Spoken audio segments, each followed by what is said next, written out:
যদি পাইতাম এই অক্টেন তারেক রহমানরে খাওয়াইতাম। শালার দাম বাড়াস নাকি? এটা তোর বাপে আর তোর অন্য কেউ দিব না। দল ফালাইতে যায় কৃষক কার্ড, ফ্যামিলি কার্ড, এই কার্ড সেই কার্ড। শালা একটা বুয়া বাটপার।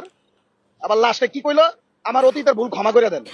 ওর 111 এর থেকে বেশি বেশি করে শেয়ার করে দিবেন। ফলের লেগে ক্ষমতায় বসাইছে কৃষক কার্ড, এই কার্ডের লেগে। আরে শালাপুত যে মানুষের মৌলিক চাহিদা ওটা সমাধান কর। আমরাই তো দিমু।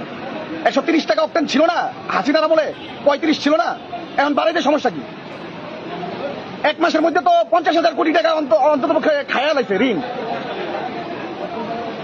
বাদ বাকিটা তো আল্লাহ জানে। আর মায়ের ওই যে হাদি কয়ে গেছে না সংসদে ঢুকা পিটাইবো, সংসদেও যাওয়া লাগবো না, এটি মরবো রাস্তাঘাটে পড়লো।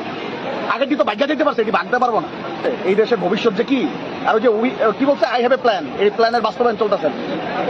ও শালা চোর, এক সময় কারেন্ট দিচ্ছে, খাম্বা খাইয়া ফেলছে, এখন দেশ পুরোটা খাইবে। পাশে তো প্রধানমন্ত্রীর কার্যালয়, পাশে প্রধানমন্ত্রীর কার্যালয়ে তো সব ভিআইপি ঢুকতেছে। এই পর্যন্ত লাইন আসলে নর্মালি আসলে 6টা পর্যন্ত তেল পাইতাম। ভিডিওটা বেশি করে শেয়ার করে ভিআইপি যদি দিবেন। থাকে তাহলে নারায়ণগঞ্জ পাম্পে যে তেল নিয়ে আসবো ভিআইপিরা। আর লজ্জা শরম সরকারি লোকের ন্যূনতম নাই, বিশেষ করে